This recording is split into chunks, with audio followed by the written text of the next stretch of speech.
Welcome to Home Education Matters, the weekly podcast supporting you on your home education journey.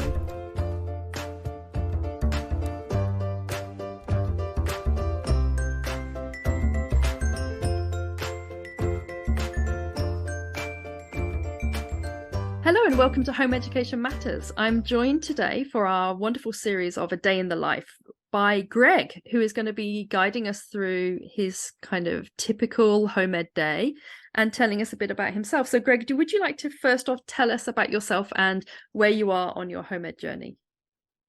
We are probably about 3 years into our home ed journey. It was something we'd always sort of considered we would have preferred to do, but never sort of had the motivation or the drive. You know, our child went to school until 8 and loved it, had lots of friends, really enjoyed being there. We were a little bit unhappy, I think would be the word, in his actual education from the school. But there was our thought really of it was all their responsibility and not ours also. So we'd sort of put it all on the school's shoulders, and he was struggling in a lot of subjects. No big push to homeschool at that time. However, we came across the sort of COVID scenario, which I'm sure a lot of parents have and have lived through. We basically didn't like the way the school were separating the children and making such a big deal of it when, you know, we were told at the time that children were such a low risk that, it shouldn't really be a concern for them. Didn't like the sort of separate everyone, isolate each class, isolate all the kids from each other as much as possible, line up, and it just became a sort of dogmatic, sort of militarized sort of way of being in the school. Just felt at the age of 8 that it's an important time in their lives to understand the world around them. And to sort of shovel into a child that everyone's diseased, stay away from them, they're dirty, like the sort of days of leprosy, was just very unpleasant for us. So we sort of took him out of school straight away at that point. So this was just after the first lockdown, I'm guessing. Yeah. This was sort of March, April sort of time when everything was starting and locking down. The school were a bit sort of bewildered by our sort of movement, really, but offered to give us homework once a week, and we could carry on sort of educating on their structure while he was at home. So we did that for a while. Then they went on to online learning, which, seemed to sort of suit. But to be honest, to sort of see the children sitting there for an hour or so doing a lesson and actually not really doing much, I just I couldn't follow it. I wasn't a fan of it, and went back into the school again. And then I don't know who the official social worker sort of person was who was there at the meeting, who was sort of like, well, you need to send your child to school. I stated our case as just I did. And basically they told us to homeschool. Really? And they just said, look, this is the best choice for you. Well, they sort of suggested that we would make great people to homeschool. Have you ever thought about it? Sort of, and I can sort of see it from their point of view. It seemed to be a sort of tick box system of, as long as we can tick the box that you're in school or tick the box that you're ill, or then fine. But if there's no box for us to tick, we don't know what to do with you. How about being your own problem? And get out of the system.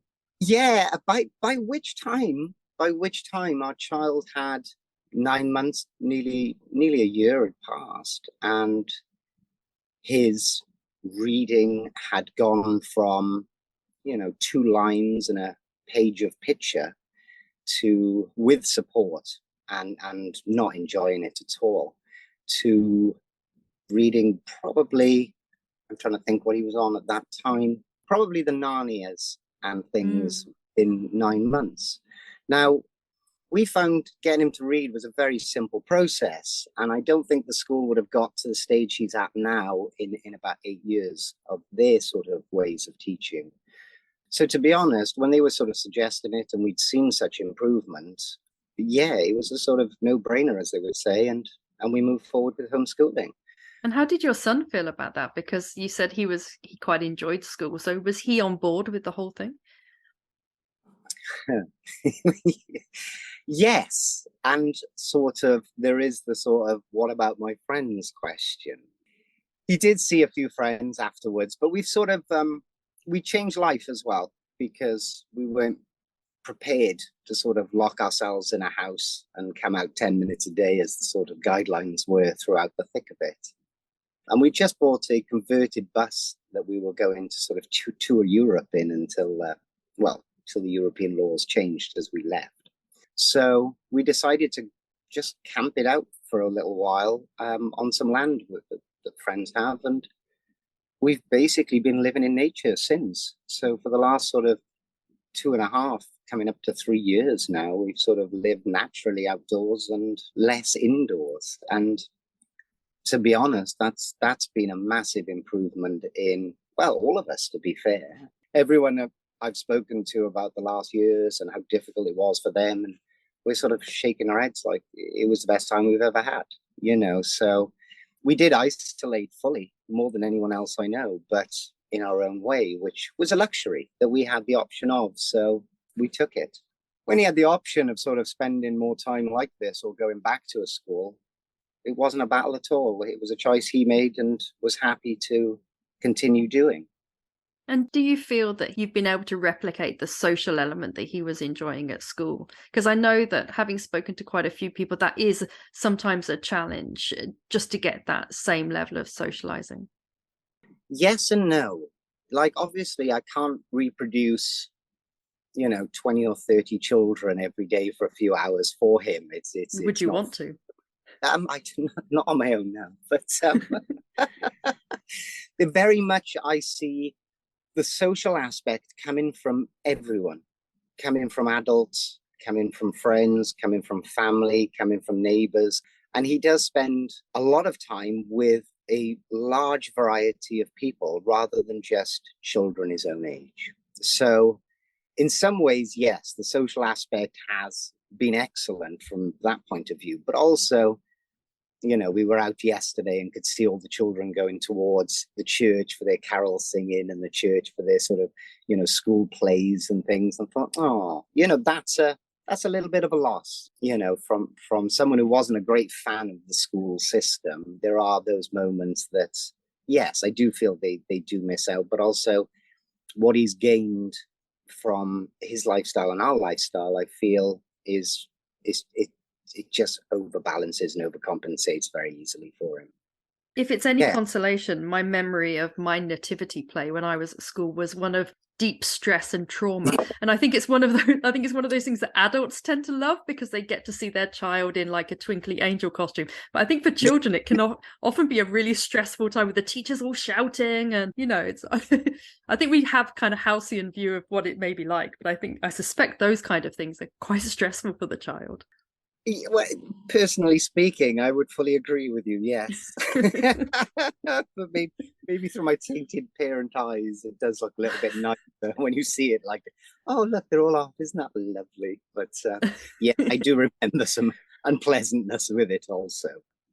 You mentioned that you spend a lot of time outdoors, and I think that brings us nicely to you telling us a little bit about your typical home ed day, because I know obviously every home educator has a very different approach, and for as many home educators as there's different forms of home education, and it's very difficult sometimes to sum up in one day what all your days look like. But is there a kind of archetypal structure to your day that you follow? Well, to be honest, because we've been doing sort of school homework and trying to recreate a classroom scenario, and to be honest, certain subjects, fine, they went really well. Other subjects, though, it was like fighting with a brick wall. It was an unpleasant experience for him, and it just, because once you kick into an unpleasant experience, the brain shuts off virtually, and you're not going to get anywhere with it. So certain subjects we struggled with, like maths, for him. Reading, no problem. I think we're probably up to about 300 books now in the last 3 years, which buries the amount of books I read at his age by tenfold in some.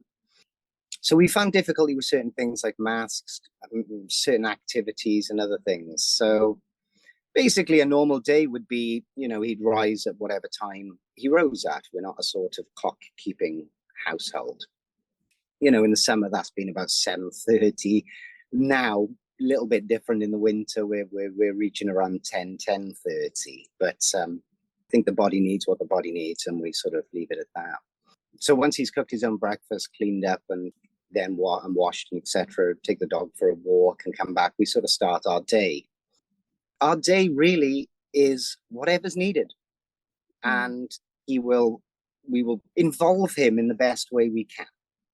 So we could be out cutting logs, we could be out clearing a bit of land, we could be out tending to a few animals, we could be out just for a walk, we could be just fixing tools and playing and tinkering and building things in our workshop.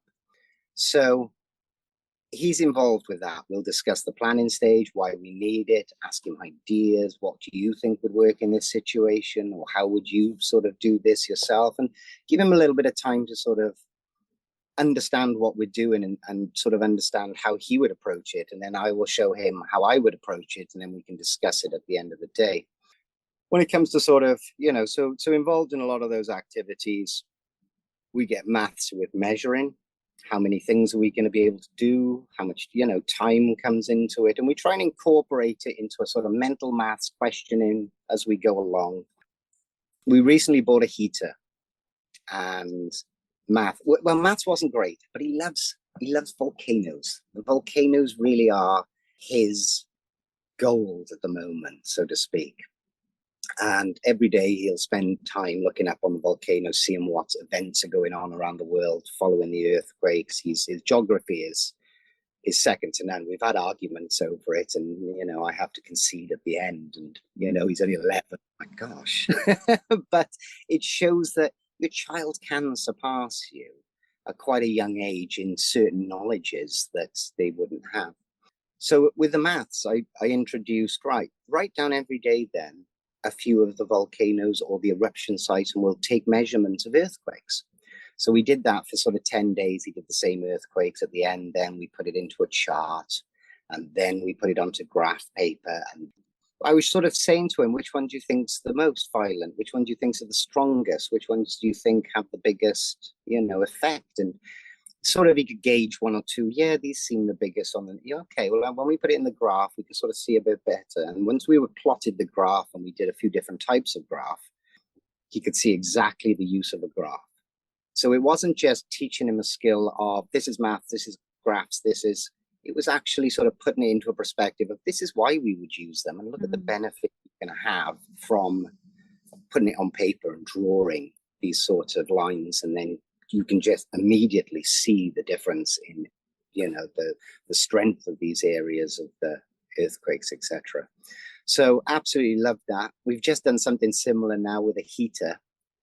He was running a little cold, so we measured temperatures at different settings with a thermometer, told him how to sort of, why are we doing this? So we came up with an aim. We'd like to get our heater more. Right, let's have a method. Well, first we're going to measure what we have, then we're going to see what we can improve. So showed him how to use a thermometer. We took all the measurements of the different settings, and then we were like, right, that's the settings at the output. Let's have a look at the settings at where it's coming from. We have some tubing. Can we make this tubing more insulated? And then once we sort of added all those together and we can put them together in graphs, it shows the difference. And was it worth doing what we did? We'd have a result and a conclusion then in our sort of scientific experiment. So the scientific method, right? Well, yes, definitely. It's using that method to logically go through, which is what science is in that sense, to logically go through what you're doing to prove what you wanted to do was correct or not. You can have a result of rubbish, try something else, but at least you have that as a result and you've tried something. We don't use words like failure because there is no such thing. It's just another step to success, and sometimes we have to try different things. So basically it is looking at what you're doing in a day and how you can incorporate the child into that and get them to benefit from it. So for you, education is something that is found in all of the daily activities and something that is relevant to the child because it's the life that they're living, and education is part of that. In one sense, yes. in the other sense, we follow what he does and what he likes.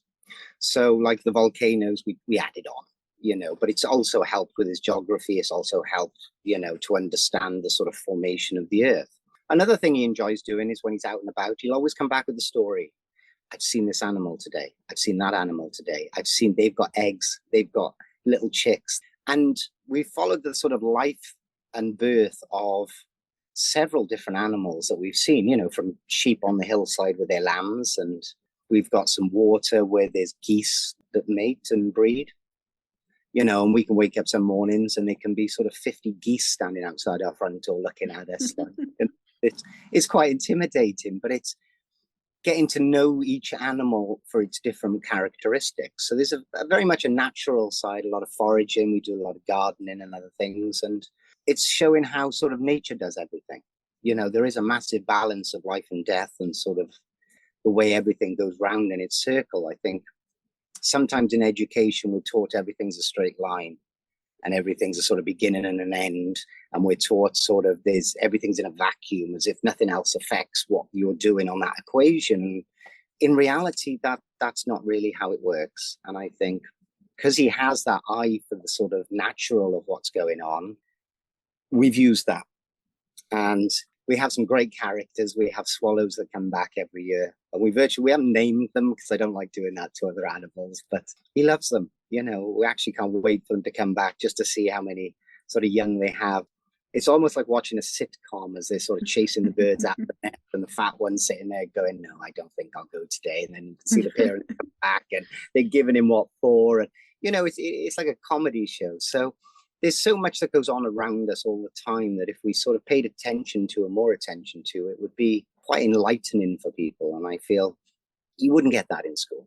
You wouldn't have these opportunities. You wouldn't see as much of the world by any means. He's now coming up to sort of high school age. So for his primary school, I think he's done far more than any other child sort of would have the opportunity to do. And what about now he's getting into the kind of secondary age? What's going to be your approach when it comes to exams and that kind of thing? Well, to be honest, if you've got someone who's 11 years old, he continues his pursuit of volcanic interest, by the time he's about 14 or 15, you could literally apply to half the universities to say, look, I just want him to sort of come in, help you with some of this research, go through some of these things with you. And, we could look at higher levels of understanding at that stage. When it comes to sort of exams, I've got no interest in them to some degree. Personally, I worked managing care homes for a few decades. And the people who would come in there with their GCSEs, they'd struggle to do the basic test for an MBQ3. Which is basic maths, basic English. And I'd be sitting there thinking, gosh, you've got these exams, but, practically you're not using them. Talking to a lot of youngsters, it was very much, well, yeah, I just want to pass the exams and have good grades. And I was like, well, don't you want to understand the concept of it? No, I just want to pass the exam and get good grades. And I was sort of like, that's education out the window. There's no point in that. I don't know, we could just replace education with Google or something or Wikipedia and say, well, there you go. There's your education. You know where the website is. Carry on. And I don't know. It's got to be usable. It's got to be usable. If it's not usable, then it's pointless. It's a worthless endeavor to be educated without purpose. So everything we do is just following at the moment what he loves. That'll change, I'm sure. It may not. I will see. But by the time he gets to an older age and has more sort of wish on his shoulders of things to learn, then we can sort of approach people in those fields and say, hey, any chance of taking my son as an apprentice? Any chance of, find a more practical way to get into these things? I don't know. I don't rate exams. No offense. That's just from my experience. My parents thought exams and things were very important, paid for private education for myself, but to be honest, I was more interested in learning the concepts of things than I ever was about writing down the detail. I literally went through high school without picking up a pen, just because I'd rather interact with the teacher and try and draw out the information to as much detail as I could comprehend, rather than just write down notes and regurgitate them for an exam. There's a lot of hoop jumping when it comes to exams, isn't there? That can be quite frustrating as a home educator. I wouldn't know. Trust me, there is. Tell you years to come if it's necessary. But there's always open university, there's always apprenticeships, there's always actually people who would love to take on somebody who has an interest in that job. If you're employing a person to aid and you've got one person standing there who's glowing, wanting to do the work, and 5 people who are educated to the same sort of standard and don't really want it, but are looking for a foot in the door to get up, I genuinely believe they take the person who's glowing to do the job. If you just always follow your love, follow your gut, follow your heart, then I can't see that you go far wrong, to be honest. And there's some extremely wealthy people in this world with no education formally. There's some extremely inventive people who, never went to university or sat exams. So I don't know. It works both ways. For some, this is right. For some others, is right, and this is totally wrong. It's each to their own, in truth. But it's worked really well. And if we were at a stage at any point that we thought, gosh, this isn't working anymore, then there is always school as an option. So not that it's there in the back of our mind, but there is always something else that can be done. Absolutely. It's not a sort of one-time decision, is it, to home educate? It's something that you can always change around as you want to. So my last question to you is, if you were to sum up your home education life in 3 words, what would they be? Everyday living. Perfect. That's the quickest answer I've had so far. Well done. Right, okay. You win the prize for having the quickest answer for the three words. Super. Well, thank you so much, Greg. It's been really, really enlightening to chat with you today. And it really reminds me of how everybody has such a different approach, and every approach is just as valid as everyone else's. So it's really been lovely chatting to you today. Thank you so much for joining me. You're very welcome. Thank you. Thank you so much for joining us for today's Home Education Matters podcast. See you at the next one. Have a lovely day.